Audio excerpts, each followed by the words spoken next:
Hello students, welcome back to my channel Commerce Tute, your flight to success. And yes, we are going to cover another topic in secretarial practice 12th commerce. और वो topic है American depository receipt ADR and global depository receipt GDR. Students, ये term सुनने में बहुत ही आपको may be भारी लग रहे होंगे, but it is a very simple concept. You should first understand the deep meaning of it, तो definitely you will understand what the concept is. ठीक है, अब मैं आपको बता दूं, इंडिया में in India the shares of public company are listed and traded. ये सबको पता है. इंडिया में क्या होता है, शेयर्स जो पब्लिक कंपनीज होती है उनके शेयर्स लिस्ट होते हैं. कहाँ पे, मतलब लिस्ट भी होते हैं कंपनी और फिर शेयर्स ट्रेड भी होते हैं स्टॉक एक्सचेंज में. जैसे हमारे दो स्टॉक एक्सचेंज है, एक है बॉम्बे स्टॉक एक्सचेंज BSE और दूसरा है national stock exchange that is NSE. ठीक है ना.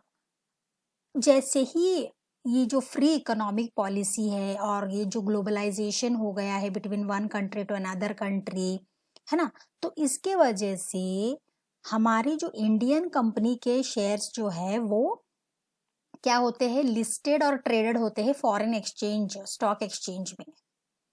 इंडिया में होते क्योंकि इंडियन कंपनीज होते हैं तो उनके लिस्ट हो जाते हैं, फिर ट्रेड भी हो जाते हैं ना. लेकिन जो कंपनीज फॉरेन कंपनी में ट्रेड करना चाहते हैं, और ये पॉसिबल है, वाई इट इज पॉसिबल, क्योंकि हमने फ्री इकोनॉमिक पॉलिसी अडॉप्ट करी हुई है.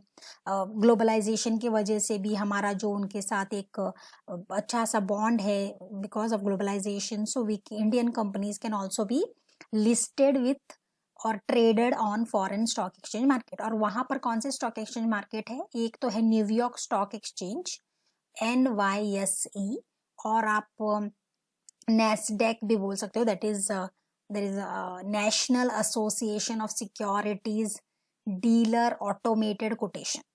ओके, अब बात आती है, अगर आपको लिस्ट करना है shares on this stock exchanges, then company has to comply with the policies of those stock exchanges. मतलब अगर इंडियन कंपनीज को अपने शेयर्स फॉरेन स्टॉक एक्सचेंज में लिस्ट करना है या ट्रेड करना है, तो उनके फॉरेन स्टॉक मार्केट के जो पॉलिसीज है उनको वो कॉम्प्लाई करना पड़े. Comply means they should agree to it.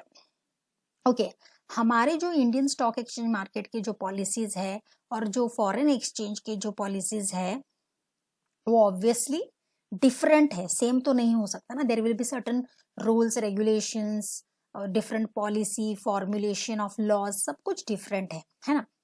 Therefore those Indian companies which cannot list their shares directly on the foreign stock exchange get listed indirectly using ADR and GDR. मतलब अगर जो Indian companies directly अपने shares foreign stock exchange market में list नहीं कर सकते, वो indirectly list करवा सकते हैं with the help of ADR and GDR, that is American depository receipt and global depository receipt. यहां तक I hope children everything is clear, है ना.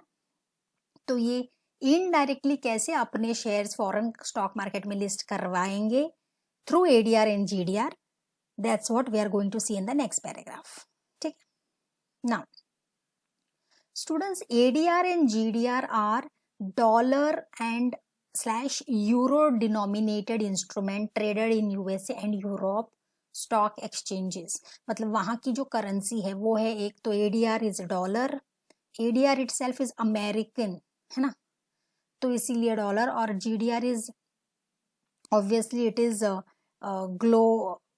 Global depository, I'll show you, global depository receipt. तो वहां पर यूरोज यूज होते हैं. ठीक है, which are traded in Europe stock exchange. Now कैसे होता है, how is it done, what they have to do, whom they have to catch hold of, किसको एज अ पर्सन चूज करे, क्या करे, कैसे वहां लिस्ट करे, इन सब के सवालों का जवाब इस पैराग्राफ में है. Indian companies issue shares to an intermediary called depository. Indian company जो है वो अपने शेयर्स जो है एक इंटरमीडियर को देती है. इंटरमीडियर कौन होता है, a middle man, a person who acts as a link between the two countries, you can say in this example. ठीक है, तो इंटरमीडियरी उसका नाम होता है डिपॉजिटरी। नाउ फॉर एग्जांपल यहाँ पे जो डिपॉजिटरी बैंक का रोल प्ले कर रहे हैं वो है बैंक ऑफ न्यूयॉर्क और सिटी ग्रुप।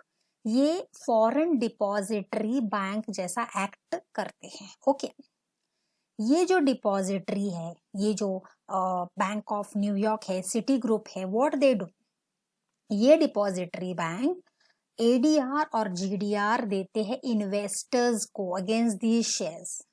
ये जो इंडियन शेयर्स है, ये जो इंडियन कंपनीज जो शेयर्स करने वाले हैं ना, तो उनके पास से वो शेयर्स लेते हैं और उनको देते हैं, आई mean to say they issue ADR and GDR to investors against these shares.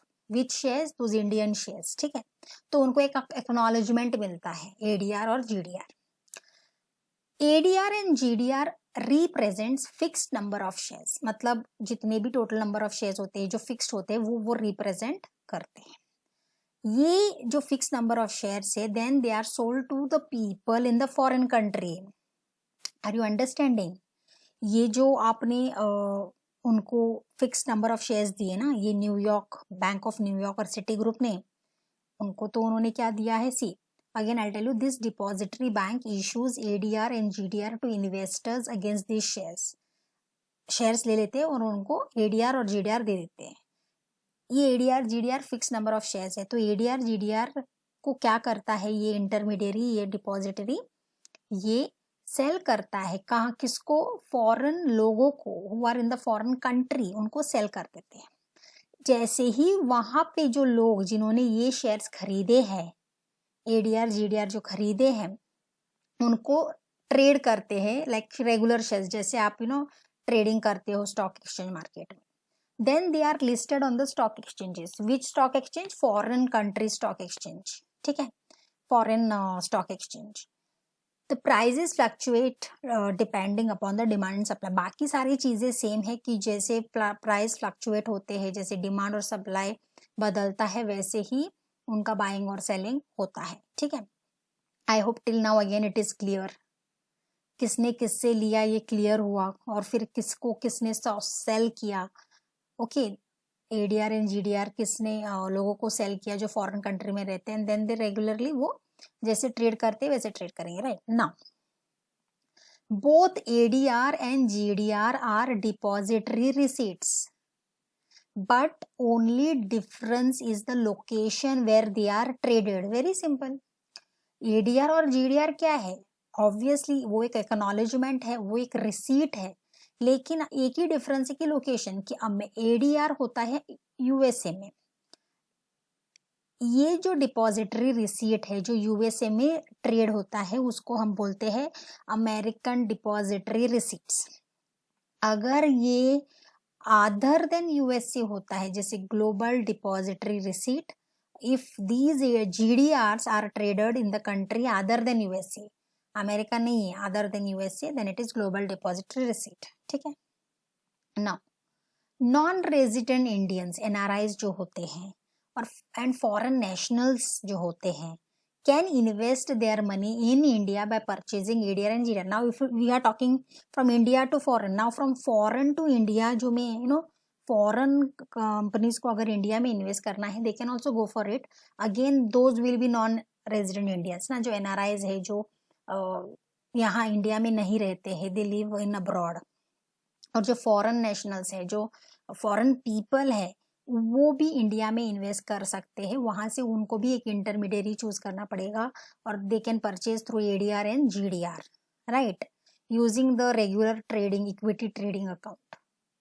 जो भी रेगुलर उनका ट्रेडिंग अकाउंट होता है वैसे ही उनको ट्रेड करना पड़ता है, और they can do it, they can buy certain things. Now फिर डिविडेंड कैसे पे होता है? Then the company pays dividend in home currency to the depository bank। obviously जो भी कंपनी है अपने होम करेंसी में ही, जो भी, अभी इंडियन कंपनी तो उनका रुपी में, या फॉरेन का यूएसए की कंपनी तो उनको डॉलर में, और ग्लोबल है तो यूरो में, whatsoever the or in their respective home currency, whichever country they are talking about, the company pays dividend in the home currency to the depository bank।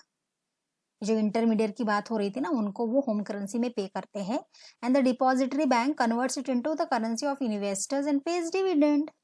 तो depository को तो उनके होम करेंसी में मिलता है। फॉर एग्जाम्पल अगर हम बोले कि यूएसए में जो भी इंडियन कंपनी ने इन्वेस्ट किया था, वहां पर उस डिपॉजिटरी बैंक को वो लोग डॉलर में देते हैं। फिर वो बैंक क्या करता है, उसको converts it into the currency of the investor, मतलब वो इंडियन करेंसी में कन्वर्ट करता है और उसको अकॉर्डिंगली डिविडेंड पे करता है। ठीक है, it's very simple students, just it is the role of the depository bank. ये डिपॉजिटरी बैंक ने जैसे ही जो काम किया है वहां फॉरेन कंट्री में, वैसे ही जैसे ही उसको पैसे मिलते तो वो इंडियन करेंसी में कन्वर्ट करता है और इंडियंस को उनके डिविडेंड पे करता है। ठीक है, the exchanges on which GDR is traded are as follows. इसका मतलब है, देखो यूएसए में अगर ट्रेड हो रहा है तो it is American depository receipt, है ना। वैसे ही अगर जो एक्सचेंजेस जहां पर GDR ट्रेड हो रहे, मतलब ग्लोबल डिपॉजिटरी रिसीट ट्रेड हो रहे, वो कहाँ कहाँ है, वो है London stock exchange, Luxembourg stock exchange, Nasdaq Dubai, Singapore stock exchange, Hong Kong stock exchange. Students, this concept is a very short concept and a very easy concept. यहाँ पर आपको सिर्फ द मीनिंग ऑफ ADR और GDR, आपको जो भी मैंने points highlight किए हैं, that will definitely help you to understand. फिर who plays the role of the depository, that is also important. Then what the depository bank does, he sells it to the other people in the foreign country. मैं brief में भी अभी भी आपको वही बोल रही हूँ। फिर वहां पे वो ट्रेड करते हैं, फिर जो भी पैसे मिलते हैं तो वो डिपॉजिटरी के अकाउंट में, आई एम सॉरी, डिपॉजिटरी के बैंक अकाउंट में आता है। वो फिर जिस कंट्री से उन्होंने ADR GDR जो भी है दिए है ना इंडियंस को, इन्होंने कंपनीज को, तो फिर वो अगर इंडियन कंपनी है तो रुपी में कन्वर्ट होता है, फिर रुपी में उनको डिविडेंड पे करते हैं। एंड अपार्ट फ्रॉम ADR और GDR का मैंने स्टॉक एक्सचेंज ऑलरेडी एक्सप्लेन करा, it's a very short topic, this can be asked in the form of explain the concepts, है ना। It's very simple, I hope the point is very clear.